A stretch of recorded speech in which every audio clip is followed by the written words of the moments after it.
ರಾಜಗಿರಿ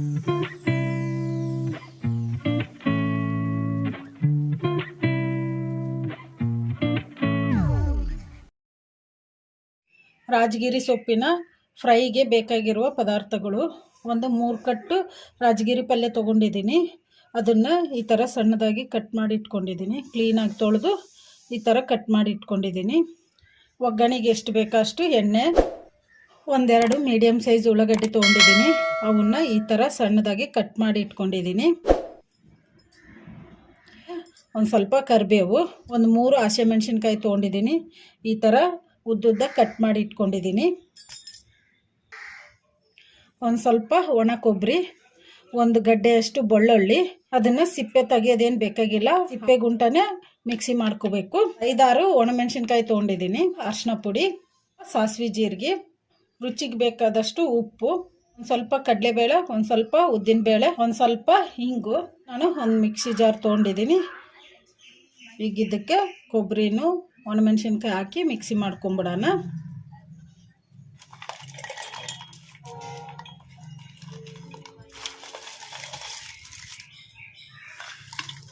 ಇವನ್ನ ಮಿಕ್ಸಿ ಮಾಡ್ಕೊಂಬಿಡೋಣ. ಈಗ ಮಿಕ್ಸಿ ಮಾಡ್ಕೊಂಡಿದ್ದೀನಲ್ಲ, ನೋಡೋಣ. ಈ ಥರ ಮಿಕ್ಸಿ ಮಾಡ್ಕೋಬೇಕು. ಜಾಸ್ತಿ ನುಣ್ಣಗೂ ಬೇಡ, ಜಾಸ್ತಿ ತರಿನೂ ಬೇಡ. ಈ ಥರ ಇದ್ರೆ ಸಾಕು. ಈಗ ಇದನ್ನು ಒಂದು ಸೈಡಿಗೆ ಇಟ್ಕೊಂಬಿಡೋಣ. ರಾಜಗಿರಿ ಪಲ್ಯನ ಆವರಿ ಮೇಲೇ ಕುದಿಸ್ಕೊಂಬಿಡೋಣ. ರಾಜಗಿರಿ ಪಲ್ಯನ ಆವರಿ ಮೇಲೆ ಕುದಿಸೋಕ್ಕೆ ಥರ ಹೋಲ್ಸಿರೋ ಒಂದು ಪಾತ್ರೆ ತೊಗೊಂಡಿದ್ದೀನಿ ನಾನು. ಈಗ ಇದಕ್ಕೆ ರಾಜಗಿರಿ ಪಲ್ಯ ಹಾಕ್ಬಿಡೋಣ.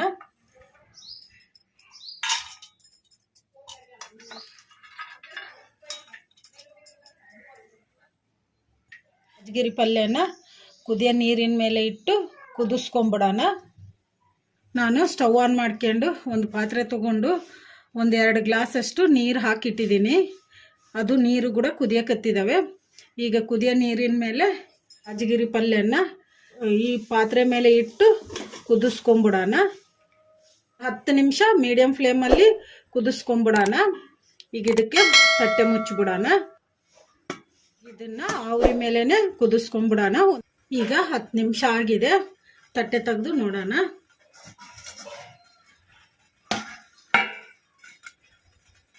ಈಗ ರಾಜಗಿರಿ ಪಲ್ಯ ಆವರಿ ಮೇಲೇ ಕುದ್ದುಬಿಟ್ಟಿದೆ. ನಾವು ಈ ಥರ ಆವರಿ ಮೇಲೇ ಕುದಿಸಿ ಫ್ರೈ ಮಾಡಿಕೊಂಡ್ರೆ ತುಂಬ ಟೇಸ್ಟಿಯಾಗಿರುತ್ತೆ ಮತ್ತು ಹೆಲ್ದಿಯಾಗಿ ಇರುತ್ತೆ. ವಿಟಮಿನ್ಸ್ ಎಲ್ಲ ಹಾಗೇ ಇರ್ತವೆ. ನಾವು ನೀರಿನಾಗ ಹಾಕಿ ಕುದಿಸ್ಬಿಟ್ರೆ ವಿಟಮಿನ್ಸ್ ಎಲ್ಲ ಹೋಗ್ಬಿಡ್ತಾವಲ್ಲ, ಅದಕ್ಕೆ ಈ ಥರ ಮಾಡಿದರೆ ತುಂಬ ಹೆಲ್ದಿನೂ ಟೇಸ್ಟಿಯಾಗಿಯೂ ಇರುತ್ತೆ. ಸ್ಟವ್ ಆಫ್ ಮಾಡಿ ಒಂದು ಸೈಡಿಗೆ ಇಟ್ಕೊಂಬಿಡೋಣ. ನಾನು ಸ್ಟವ್ ಆನ್ ಮಾಡ್ಕೊಂಡು ಒಂದು ಕಡಾಯಿ ಇಟ್ಕೊಂಡಿದ್ದೀನಿ. ಕಡಾಯಿಗೆ ಒಂದು 3 ಸ್ಪೂನಷ್ಟು ಎಣ್ಣೆ ಹಾಕಿಟ್ಟಿದ್ದೀನಿ. ಈಗ ಎಣ್ಣೆ ಕೂಡ ಬಿಸಿಯಾಗಿದೆ.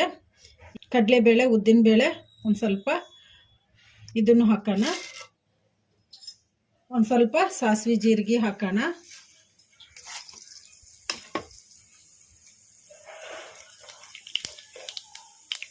ಈಗ ಸಾಸಿವೆ ಜೀರಿಗೆ ಫ್ರೈ ಆಗಿದಾವಲ್ಲ, ಈಗ ಇದಕ್ಕೆ ಒಂದು ಸ್ವಲ್ಪ 5 ಬೆಳ್ಳುಳ್ಳಿ ತೊಗೊಂಡಿದ್ದೀನಿ. ಅವನ್ನ ಸಿಪ್ಪೆ ಗುಂಟನೆ ಜಜ್ಜಿ ಇಟ್ಕೊಂಡಿದ್ದೀನಿ. ಈಗ ಇವನ್ನ ಹಾಕೋಣ. ಒಣಮೆಣಸಿನ್ಕಾಯಿನ ಈ ಥರ ಮುರಿದು ಇಟ್ಕೊಂಡಿದ್ದೀನಿ. ಇದನ್ನು ಹಾಕೋಣ. ಹಾಗೆಯೇ ಒಂದು ಸ್ವಲ್ಪ ಕರಿಬೇವು, ಸ್ವಲ್ಪ ಹಿಂಗು ಹಾಕೋಣ. ಬೇಕಂದರೆ ಹಾಕ್ಕೋಬೋದು, ಇಲ್ಲಾಂದರೆ ಸ್ಕಿಪ್ ಮಾಡ್ಬೋದು. ನಾವು ಕಟ್ ಮಾಡಿ ಇಟ್ಕೊಂಡಿದ್ವಲ್ಲ ಉಳ್ಳಾಗಡ್ಡೆ, ಹಸಿಮೆಣಸಿನ್ಕಾಯಿ, ಈಗ ಇದನ್ನು ಹಾಕೋಣ. ಕಲಿಸ್ಕೊಂಬಿಡೋಣ.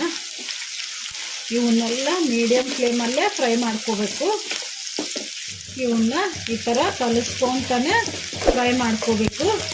ಗೋಲ್ಡನ್ ಬ್ರೌನ್ ಕಲರ್ ಬರೋವರೆಗೂ ಫ್ರೈ ಮಾಡ್ಕೋಬೇಕು. ಒಂದು ಸ್ವಲ್ಪ ಉಪ್ಪು ಹಾಕೋಣ, ಬೇಗ ಫ್ರೈ ಆಗ್ತವೆ. ಈ ಥರ ಕಲಿಸ್ಕೊತಾನೆ ಫ್ರೈ ಮಾಡ್ಕೋಬೇಕು. ಉಳ್ಳಾಗಡ್ಡಿ ಗೋಲ್ಡನ್ ಬ್ರೌನ್ ಕಲರ್ ಬಂದಿದ್ದಾವಲ್ಲ, ಈಗ ಇದಕ್ಕೆ ಒಂದು ಅರ್ಧ ಸ್ಪೂನಷ್ಟು ಅರಿಶಿನ ಪುಡಿ ಹಾಕೋಣ. ಕಲಿಸ್ಕೊಂಬಿಡೋಣ. ಉಳ್ಳಾಗಡ್ಡಿ ಎಲ್ಲ ಫ್ರೈ ಆಗಿದಾವಲ್ಲ, ಈಗ ಇದಕ್ಕೆ ನಾವು ಆವರಿಯಲ್ಲಿ ಕುದಿಸಿಟ್ಕೊಂಡಿದ್ವಲ್ಲ ರಾಜಗಿರಿ ಪಲ್ಯ, ಈಗ ಇದನ್ನು ಹಾಕೋಣ.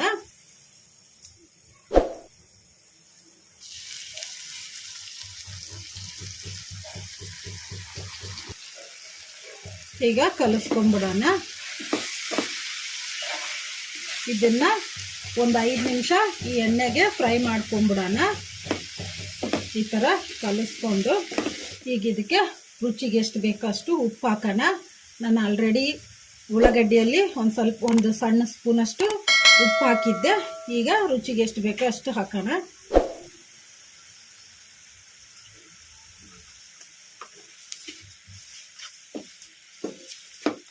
ಈ ಥರ ಅವಾಗ ಕಲಿಸ್ಕೊಂತಾನೆ ಒಂದು 5 ನಿಮಿಷ ಫ್ರೈ ಮಾಡ್ಕೋಬೇಕು.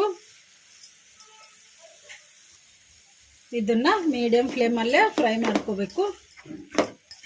ಈಗ 5 ನಿಮಿಷ ಆಗಿದೆ. ರಾಜಗಿರಿ ಪಲ್ಯ ಕೂಡ ಫ್ರೈ ಆಗಿದೆ. ಈಗ ಇದಕ್ಕೆ ನಾವು ರೆಡಿ ಮಾಡಿ ಇಟ್ಕೊಂಡಿದ್ವಲ್ಲ ಕೊಬ್ಬರಿ ಮಸಾಲ, ಈಗ ಇದನ್ನು ಹಾಕೋಣ.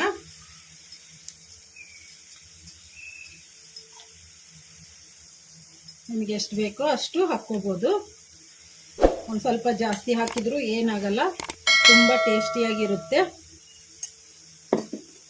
ಕಲಿಸ್ಕೊಂಬಿಡೋಣ. ನಾನು ಒಣಮೆಣಸಿನ್ಕಾಯಿ ಕೂಡ ಫ್ರೈ ಮಾಡಿಲ್ಲ, ಹಾಗೇ ಹಾಕಿ ಮಿಕ್ಸಿ ಮಾಡ್ಕೊಂಡಿದ್ದೀನಿ. ಹಾಗೆ ಹಾಕಿದ್ರೇ ಟೇಸ್ಟಿಯಾಗಿರುತ್ತೆ. ಕೊಬ್ಬರಿ ಮಸಾಲ ಹಾಕ್ಕೊಂಡ ಮೇಲೆ ಜಾಸ್ತಿ ಹೊತ್ತೇನು ಫ್ರೈ ಮಾಡೋದು ಬೇಡ, ಒಂದು 2 ನಿಮಿಷ ಅಷ್ಟೇ ಫ್ರೈ ಮಾಡ್ಕೋಬೇಕು. ಈಗ ಈ ರಾಜಗಿರಿ ಸೊಪ್ಪನ್ನು ಚಪಾತಿ ಜೊತೆಗಾಗಲಿ, ರೊಟ್ಟಿ ಜೊತೆಗಾಗಲಿ, ಅನ್ನದ ಜೊತೆಗಾಗಲಿ ತಿಂದರೆ ತುಂಬ ಟೇಸ್ಟಿಯಾಗಿರುತ್ತೆ, ಹೆಲ್ದಿಯಾಗಿ ಇರುತ್ತೆ. ಮಕ್ಕಳಿಗಂತೂ ತುಂಬ ಹೆಲ್ದಿ. ನೀವು ಟ್ರೈ ಮಾಡಿ ಮನೆಯಲ್ಲಿ, ಎಲ್ಲರೂ ಇಷ್ಟಪಡ್ತಾರೆ. ಆಗಿದೆ. ಈಗ ಸ್ಟವ್ ಆಫ್ ಮಾಡಿಬಿಡೋಣ.